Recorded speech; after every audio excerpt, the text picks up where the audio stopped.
नमस्कार दोस्तों, GK stocks में स्वागत है। आज का अपना टॉपिक है यूपी ट्रिपल एससी पीईटी के एग्ज़ाम्स के जीके पोर्शन का प्रैक्टिस सेट 4।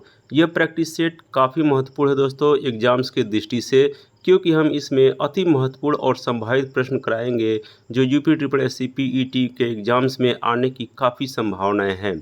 और इसमें जो भी क्वेश्चन कराया जाएगा दोस्तों, उसको पॉइंट वाइज और उसको ब्रेक करके बताया जाएगा, जिससे एक क्वेश्चन से 4 या 5 क्वेश्चन बन सकते हैं, जिससे आपकी जो तैयारी है वह काफ़ी बेहतर हो सकेगी। तो दोस्तों वीडियो में बने रहिएगा, वीडियो बिना स्किप के पूरा वीडियो देखिएगा और प्रत्येक क्वेश्चन को आप सोल्व करिएगा। और प्रत्येक क्वेश्चन सोल्व करने के लिए 5 सेकंड का समय दिया जाएगा।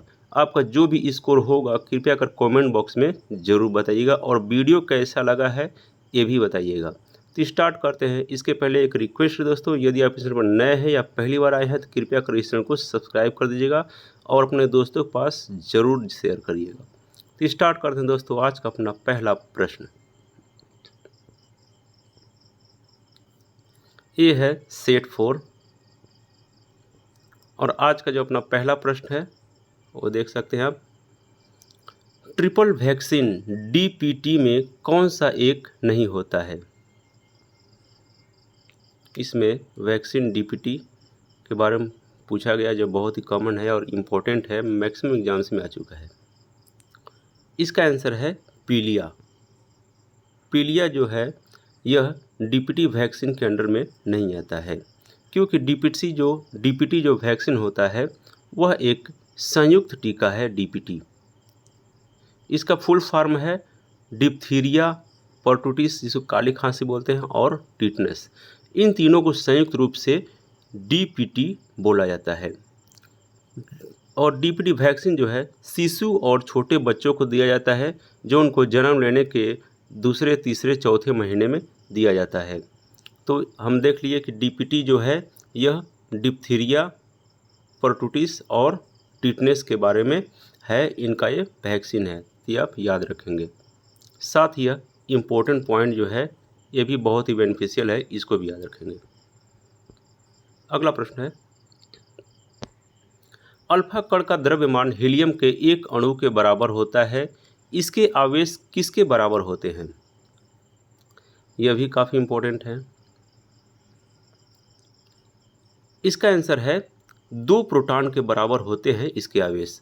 अल्फा कण का द्रव्यमान हीलियम के एक अणु के बराबर होता है और इसके आवेश जो है 2 प्रोटॉन के बराबर होते हैं। यह भी एग्जाम्स में आ चुके हैं। अब इम्पोर्टेंट पॉइंट देखते हैं इनके। अल्फा कण का आवेश 2e होता है और द्रव्यमान 4u होता है। यह बहुत ही इम्पोर्टेंट पॉइंट है। अल्फा कण का द्रव्यमान 2 प्रोटॉन और 2 न्यूट्रॉन के बंधन के कारण होता है। 2 प्रोटॉन और 2 न्यूट्रॉन के बंधन के कारण होता है। इस प्रकार अल्फा किरण नाभिक हीलियम 4 नाभिक के समान होता है। अल्फा किरण जो है ये हीलियम 4 नाभिक के समान होता है। यह बहुत ही इम्पोर्टेंट पॉइंट है। चलते हैं अगले प्रश्न पर।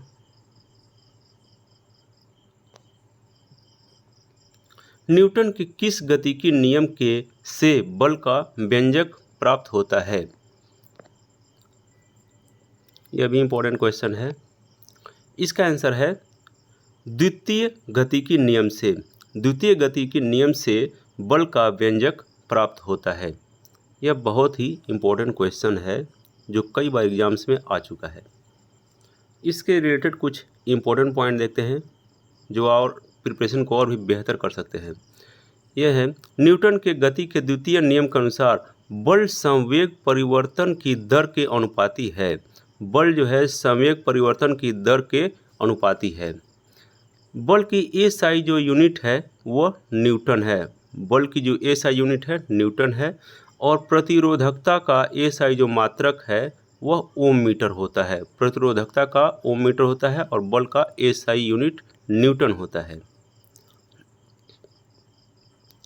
ठीक ऐसे ही प्रश्न एग्जाम्स में आते हैं, इसलिए हम इम्पोर्टेंट पॉइंट के साथ करा रहे हैं। चाहे कोई भी क्वेश्चन आएगा आप सोल्व कर सकते हैं। अगला प्रश्न है, सिलिकॉन, जर्मेनियम, कार्बन आदि पदार्थों की प्रतिरोधकता ताप बढ़ने पर क्या होती है?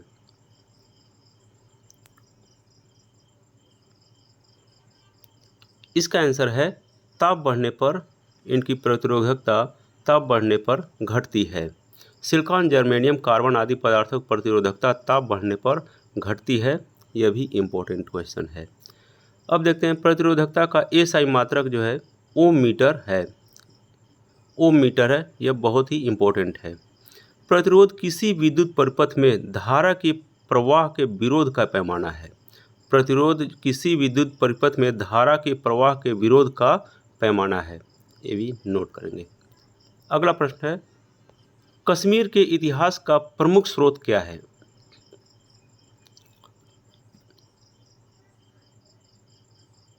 इसका आंसर है राजतरंगिणी। राजतरंगिणी जो है वो कश्मीर के इतिहास का प्रमुख स्रोत है। इसमें हमको कश्मीर के पूरे इतिहास के बारे में जानकारी मिलती है। अब राजतरंगिणी से रिलेटेड कुछ इम्पोर्टेंट पॉइंट देख लेते हैं। राजतरंगिणी जो है एक कल्हड़ द्वारा रचित एक संस्कृत ग्रंथ है। कल्हड़ द्वारा रचित एक संस्कृत ग्रंथ है और राजतरंगिणी का शाब्दिक अर्थ होता है राजाओं की नदी। राजतरंगिणी में 8 तरंग हैं। ये सारे इंपॉर्टेंट पॉइंट थे जो बहुत ही इंपॉर्टेंट हैं। अगला प्रश्न है, सिजदा व पैबोस प्रथाओं की शुरुआत निम्न में से किसने की थी? सिजदा और पैबोस प्रथाओं की शुरुआत किस शासक ने की थी? इसका आंसर है गयासुद्दीन बलबन। गयासुद्दीन बलबन ने सिजदा व पैबोस प्रथाओं की शुरुआत की थी। गयासुद्दीन बलबन। इंपॉर्टेंट पॉइंट देखते हैं। सिजदा का अर्थ होता है झुककर सुल्तान को नमस्कार करना और पैबोस का अर्थ होता है सुल्तान के पैरों को चूमना। तो सिजदा और पैबोस का हम अर्थ देख लिए। तो यह इसने इसलिए किया था, ये चाहता था कि इसके राज्य के जितने भी अमीर हैं इसके आगे आकर झुके और इसके सामने सर ऊंचा कर कोई बगावत या विद्रोह न कर सकें। इसलिए गयासुद्दीन बलबन ने इस प्रथा को चालू किया था। लेकिन आगे चलकर शाहजहां, मुगल बादशाह शाहजहां ने सिजदा और पैबोस को समाप्त कर दिया। तो दोनों ही क्वेश्चन बहुत ही इम्पोर्टेंट हैं। तो दोस्तों वीडियो अच्छी लग रही है तो आप इस चैनल को सब्सक्राइब कर लीजिएगा तथा बेल आइकन को दबा दीजिएगा और अपने दोस्तों के पास ज़रूर शेयर करिएगा या किसी भी ग्रुप में इसको शेयर जरूर करिएगा। अगला प्रश्न है, शेर शाह के बारे में कौन कथन असत्य है? ये देखते हैं। इसका आंसर है ऑप्शन सी, शेर शाह का मकबरा दिल्ली में है। यह ऑप्शन गलत है क्योंकि शेर शाह का जो मकबरा है वह सासाराम में है, दिल्ली में नहीं है। इसलिए ऑप्शन सी जो है गलत है। ऑप्शन ए देखते हैं। शेर शाह ने बेलग्राम युद्ध विजय के बाद द्वितीय अफगान राज्य की स्थापना दिल्ली पर की। ये भी सही है। शेर शाह ने उपज का 1/3 भाग कर के रूप में निर्धारित किया। ये भी सही है। शेर शाह के द्वारा भूमि की पैमाइश हेतु सन सिकंदरी गज को प्रयोग किया गया है। ये भी सही। इसका मतलब कि ऑप्शन सी जो है यह कथन असत्य है। एक्स्ट्रा पॉइंट देखते हैं। शेर शाह सूरी का मकबरा बिहार के सासाराम में स्थित है। शेर शाह ने 1539 में चौसा की लड़ाई में लड़ी थी जिसमें उसने मुगल सम्राट हुमायूं को परास्त किया था। फिर 1540 में कन्नौज के बेलग्राम युद्ध में हुमायूं को परास्त कर शेर शाह ने उसको भगा दिया था। अगला प्रश्न है, किस प्रसिद्ध शासक के द्वारा अमुक्त माल्यद लिखी गई थी?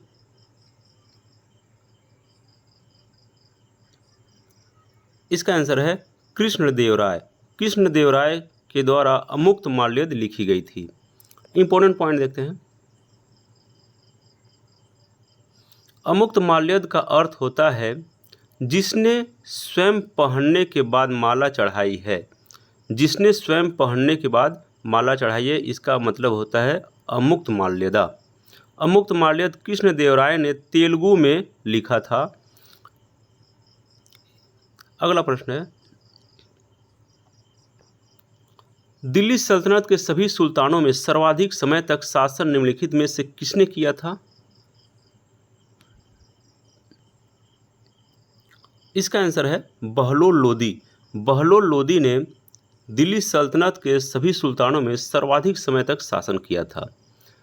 इंपॉर्टेंट पॉइंट देखते हैं, सल्तनत काल में सबसे अधिक समय तक राज्य लोदी वंश के शासक बहलोल लोदी ने किया था। यह शासनकाल था 1451 से लेकर 1489 तक। और दूसरे नंबर पर सबसे अधिक समय तक राज्य पर शासन करने वाला था फिरोज तुगलक। फिरोज तुगलक जिसने 1351 से लेकर 1388 तक शासन किया था। अगला प्रश्न है, निम्नलिखित में से कौन सा पदार्थ केंद्रक में सर्वाधिक मात्रा में पाया जाता है? इसका आंसर है प्रोटीन। प्रोटीन केंद्रक में सर्वाधिक मात्रा में पाया जाता है। इंपॉर्टेंट पॉइंट देखते हैं, प्रोकैरियोट कोशिका में केंद्रक नहीं पाया जाता है। यह बहुत ही इंपॉर्टेंट है, यह मैक्सिमम एग्जाम्स में आ चुका है। ऊंट और लामा को छोड़कर आरबीसी में कोई नाभिक या केंद्रक नहीं पाया जाता है। मतलब कि आरबीसी में नाभिक नहीं होता है, उसमें केंद्रक नहीं पाया जाता है, ऊंट और लामा को छोड़कर। प्रोकैरियोट कोशिका में भी केंद्रक नहीं पाया जाता। ये दोनों ही पॉइंट बहुत ही इंपॉर्टेंट हैं। अगला प्रश्न है, प्रकाश संश्लेषण की प्रकाशित अभिक्रियाएं क्लोरोप्लास्ट में कहाँ संपन्न होती हैं? इसका आंसर है ग्रेना में। प्रकाश संश्लेषण की प्रकाशित अभिक्रियाएं क्लोरोप्लास्ट के ग्रेना में होती हैं। प्रकाश संश्लेषण की दो क्रियाएं होती हैं, हम भी जानते हैं, एक डार्क रिएक्शन और एक लाइट रिएक्शन। लाइट रिएक्शन जो प्रकाशित अभिक्रियाएं हैं और डार्क रिएक्शन जो अंधेरों में होती है उसे डार्क रिएक्शन कहते हैं। इंपॉर्टेंट पॉइंट देखते हैं, प्रकाशित अभिक्रिया हरित लवक के ग्रेना भाग में होती है, जबकि अप्रकाशित अभिक्रिया हरित लवक के स्ट्रोमा भाग में संपन्न होती है। इस तरह दोनों ही पॉइंट बहुत ही इंपॉर्टेंट है। प्रकाशित जो क्रिया होती है हरित लवक के ग्रेना भाग में और अप्रकाशित अभिक्रिया हरित लवक के स्ट्रोमा भाग में संपन्न होती है। प्रकाश संश्लेषण की प्रकाश प्रतिक्रियाएं क्लोरोप्लास्ट के थाइलेक्वाइड झिल्लियों में होती हैं। थाइलेक्वाइड झिल्लियों में होती हैं, ये भी बात याद रखेंगे आप। अगला प्रश्न है, निम्न में से कौन सा रुधिर वर्ग के रुधिर प्लाज्मा में कोई एंटीबॉडी नहीं होता है? इसका आंसर है AB ग्रुप। AB ग्रुप में के रुधिर प्लाज्मा में कोई एंटीबॉडी नहीं होता है। इंपॉर्टेंट पॉइंट, रक्त समूह AB में A और B दोनों एंटीजन होते हैं लेकिन कोई एंटीबॉडी नहीं होते हैं, और रक्त समूह O में कोई एंटीजन नहीं होता है लेकिन प्लाज्मा में एंटी A और एंटी B दोनों एंटीबॉडी होते हैं। तो इस तरह हम देखते हैं AB में कोई एंटीबॉडी नहीं होता है और रक्त समूह O में 2 एंटीबॉडी होते हैं। तो दोस्तों वीडियो अच्छी लग रही है तो आप इस चैनल को सब्सक्राइब कर लीजिएगा तथा बेल आइकन को दबा दीजिएगा और अपने दोस्तों के पास जरूर शेयर करिएगा। अगला प्रश्न है, हाइड्रोजन को जलाने से क्या बनेगा?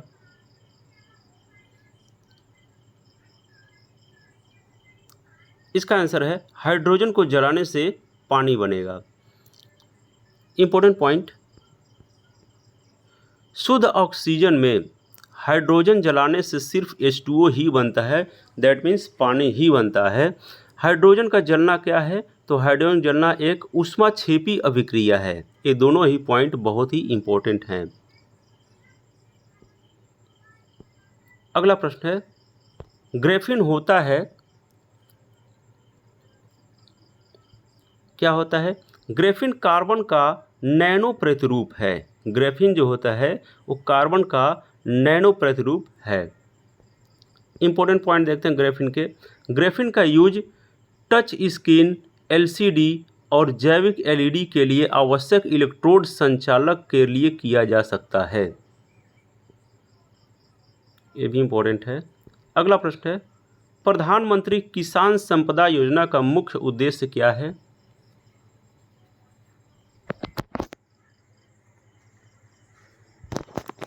इसका आंसर है खाद्य प्रसंस्करण को बढ़ावा देना प्रधानमंत्री किसान संपदा योजना का मुख्य उद्देश्य है।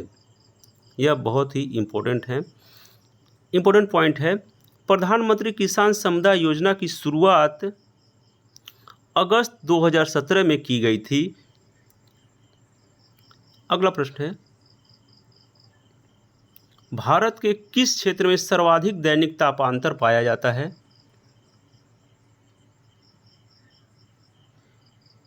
इसका आंसर है राजस्थान के मरुस्थलीय क्षेत्र।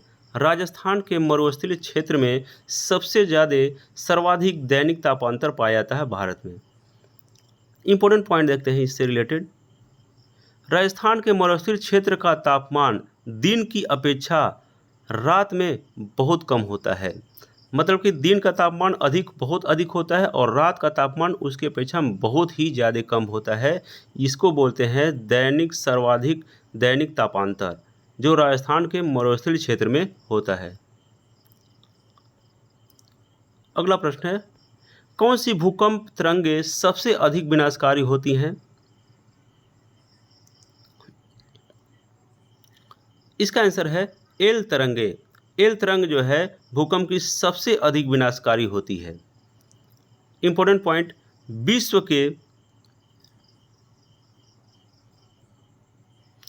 के सर्वाधिक 63% के लगभग भूकंप परिप्रशांत महासागरीय पेटी में आते हैं। विश्व के सर्वाधिक भूकंप परिप्रशांत महासागरीय पेटी में आते हैं।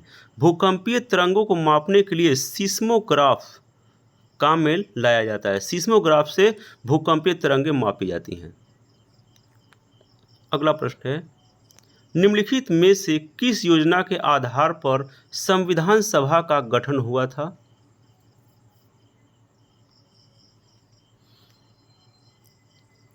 इसका आंसर है कैबिनेट मिशन योजना के तहत संविधान सभा का गठन हुआ था। इंपॉर्टेंट पॉइंट, 3 नवंबर 1946 में कैबिनेट मिशन योजना द्वारा बनाई गई योजना के तहत संविधान सभा का गठन किया गया था। भीमराव अंबेडकर को भारतीय संविधान का जनक माना जाता है। ये सारे प्रश्न प्रीवियस एग्जाम्स में आ चुके हैं, तो आप इसको अपने डायरी में नोट कर सकते हैं। अगला प्रश्न है, गौतम बुद्ध ने संघ में भिक्षुणी या स्त्री के प्रवेश की अनुमति कहाँ दी थी? इसका आंसर है वैशाली में। वैशाली में गौतम बुद्ध ने संघ में भिक्षुणी या स्त्री के प्रवेश की अनुमति दी थी। अब इससे रिलेटेड इंपॉर्टेंट पॉइंट देखते हैं। बौद्ध धर्म में के भिक्षु संघ में प्रवेश पाने वाली आम्रपाली पहली महिला थी। आम्रपाली जो महिला थी वह बौद्ध धर्म के भिक्षु संघ में प्रवेश पाने वाली पहली महिला थी। और पहली बौद्ध भिक्षुणी जो थी महाप्रजापति गौतमी थी, जो बुद्ध की सौतेली माँ थी या मौसी थी। अगला प्रश्न है, निम्नलिखित में से कौन प्रसिद्ध जैविक हॉटस्पॉट है?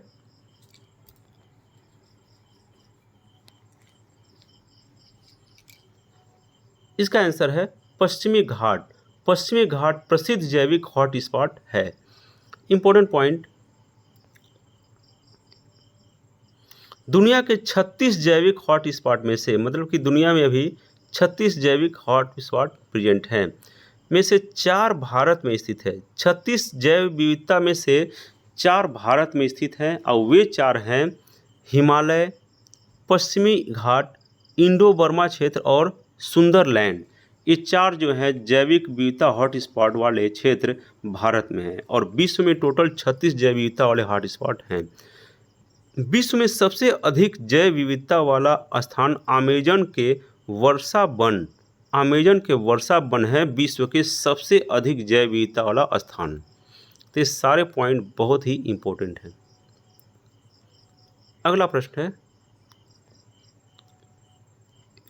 असहयोग आंदोलन के लिए प्रस्ताव किस कांग्रेस अधिवेशन में पारित किया गया था?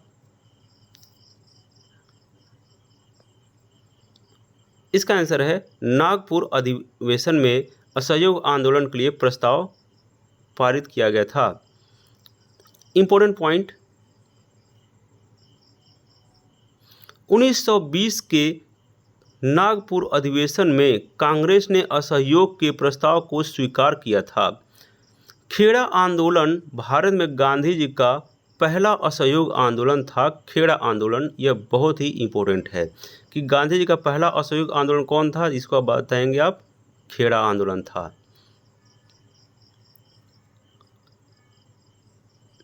अगला प्रश्न है, प्रथम जैन महासभा का आयोजन कहाँ किया गया था?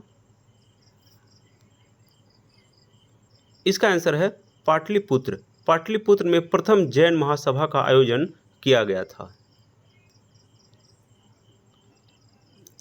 इंपॉर्टेंट पॉइंट है, प्रथम जैन संगीति या महासभा चंद्रगुप्त मौर्य के शासनकाल में पाटलिपुत्र में संपन्न हुआ था, वो भी स्थूलभद्र की अध्यक्षता में।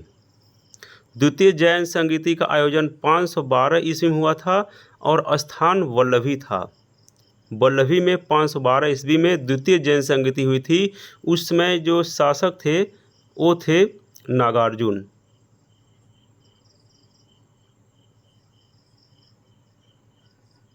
और यह हुआ था देववर्धी, इसके अध्यक्ष जो थे देववर्धी क्षमा श्रवण की अध्यक्षता में यह संपन्न हुआ था। देववर्धी क्षमा श्रवण के अध्यक्षता में हुआ था। तो ये सारे क्वेश्चन दोस्तों बहुत ही इंपॉर्टेंट हैं, जो प्रीवियस ईयर एग्जाम्स में आ चुके हैं। तो काफ़ी सिलेक्टेड क्वेश्चन थे जो इस एग्ज़ाम्स में UPSSC PET एग्ज़ाम्स में आने की काफ़ी संभावनाएं हैं। तो ऐसे वीडियो पाते रहने के लिए और GK करंट अफेयर्स या फिर गेस्ट पेपर्स या जो भी GK प्रैक्टिस सेट है उसको पाते रहने के लिए आप इस चैनल को सब्सक्राइब कर लीजिएगा तथा बेल आइकन को दबा लीजिए, ताकि जो भी वीडियो अपलोड हो उस सबसे पहले आपको मिले। और वीडियो कैसी लगी दोस्तों कमेंट करके ज़रूर बताइएगा। तो thanks for watching friends, like share and subscribe my channel GK stocks. जय हिंद।